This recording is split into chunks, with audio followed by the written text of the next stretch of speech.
안녕하십니까. 축구 승무패 교주입니다. 이번 회차는 65회차입니다. 11월 11일 토요일 21시 30분부터 울버햄튼과 토트넘이 시작합니다. 그래서 21시 20분까지 구매를 완료하셔야 됩니다. 예, 1000원짜리 마킹을 시작해 보겠습니다. 1번 패, 2번 승, 3번 패, 4번 패, 5번 무. 예, 여기서 잠깐 축구 이야기를 잠깐만 하겠습니다. 여러분들도 축구를 TV든지 많은 매체들에서 보셔서 알겠지만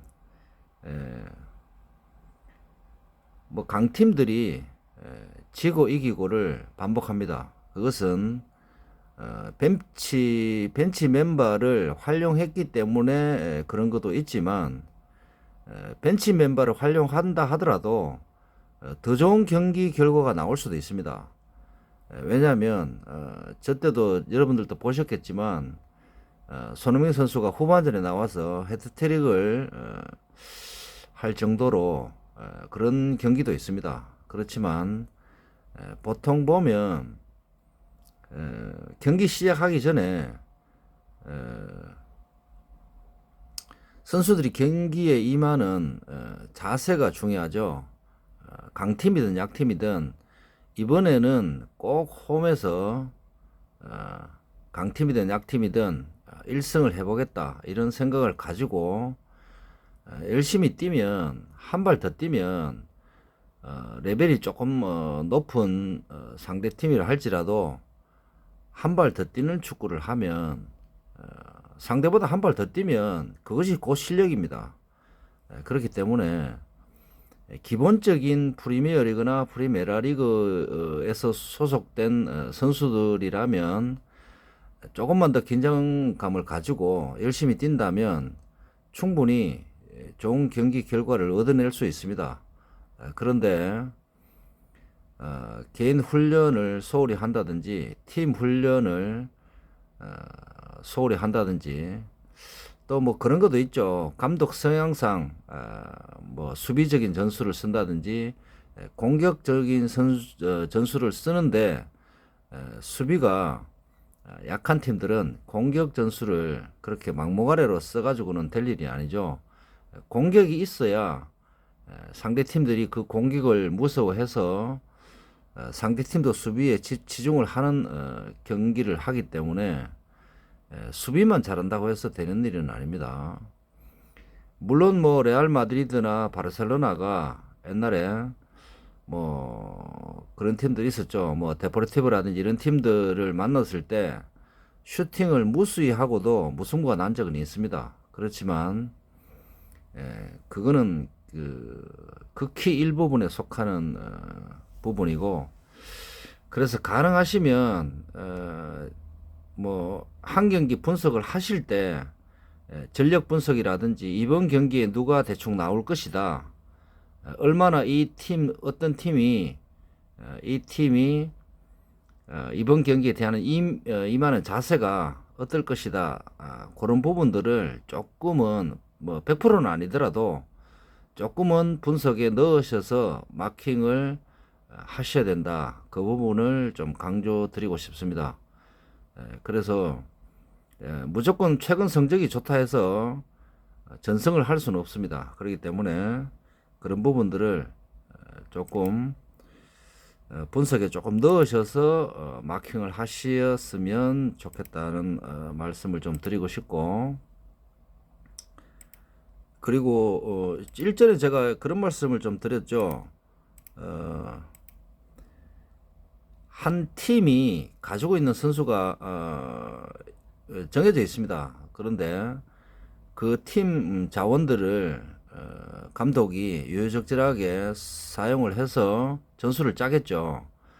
그런데 이번에 나올 선수들, 그다고 벤치 멤버들, 그런 부분들을 잘 활용을 하셔서 어떤 전술을 들고 나올 것인가, 초반부터 강력하게 공격 전술을 들고 나올 것인가, 아니면은 이번 경기는 상대가 좀 세기 때문에 선 수비를 하고 기습 공격 쪽으로 그렇게 할 것인지, 그리고 어떤 특정 팀들을 분석을 하다 보면 지난 경기에는 졌습니다. 그렇지만 그 기세가 충분히 살아 있다면 다음 경기에 충분히 적용이 됩니다. 그래서 다음 경기는 굉장히 기세 오른 그런 한 발 더 뛰는 축구를 할 수 있습니다. 그래서 팀 전력이 약하다 하더라도 무시하지 마시고 꼼꼼히 지난 전력, 그 다음에 이 팀이 홈에서 얼마나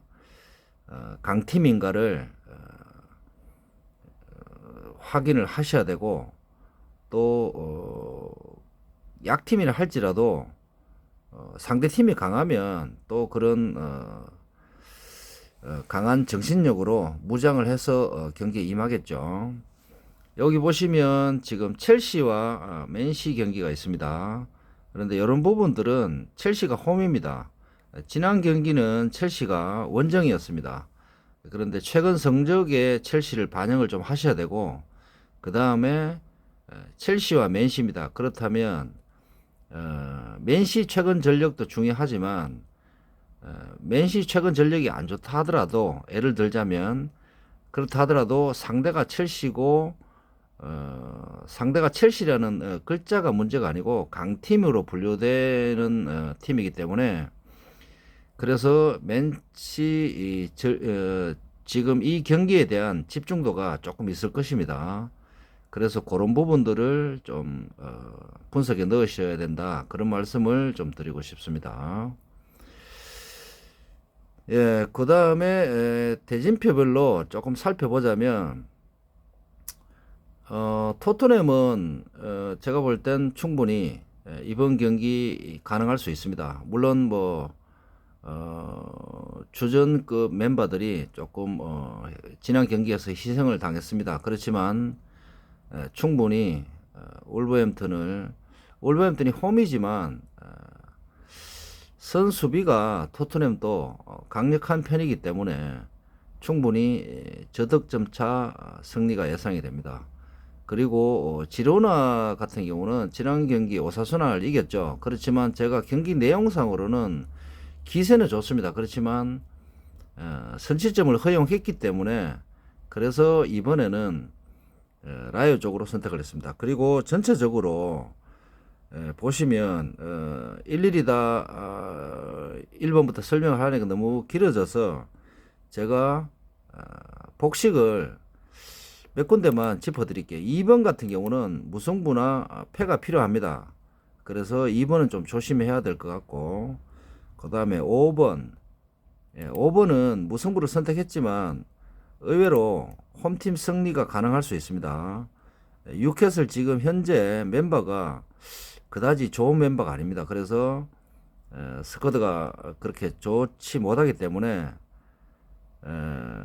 뉴캐슬을 뭐 잠깐 언급을 하자면, 원래 뉴캐슬 자체가 아주 강팀이 아닙니다. 강팀으로 분류되려면 현재 전력도 중요하고 최근 성적도 중요하지만 지난 한 1년, 2년 정도의 데이터를 가지고 말을 해야 되기 때문에, 그래서 작년에 조금 괜찮았고 올해도 좀 괜찮은 편입니다. 근데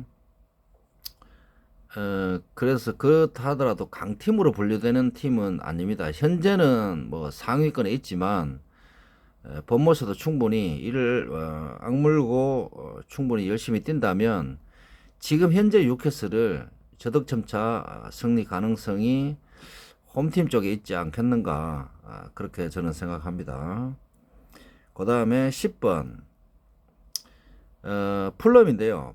아스톤 빌라인데, 풀럼이 제가 지난 경기를 쭉 몇 경기를 쳐다보니까 그렇게 약팀이 아닙니다. 그래서 충분히 버티지 않을까.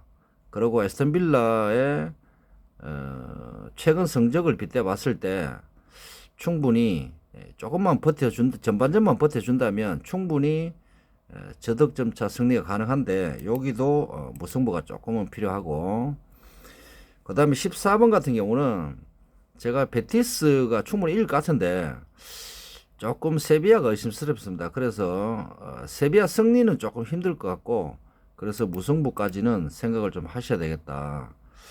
물론 리버풀 같은 경우는 지금 지난 경기에 웨파컵 경기에서 선수 명단을 굉장히 벤치 멤버를 많이 썼습니다. 그래서 초반부터 조금 발이 안 맞았죠. 그런 부분들이 있기 때문에 그래서 리버풀은 이번 경기는 충분히 이길 것 같습니다.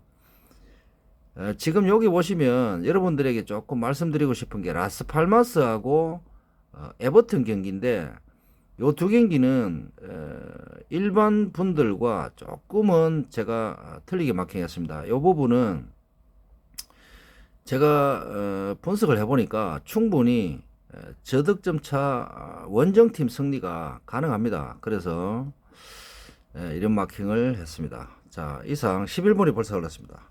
자, 이번 회차 65회차 자, EPL과 라리가로 이루어져 있습니다. 여러분들 충분히 고등이 하시고 부자 되십시오. 이상 교주 마킹 마치겠습니다.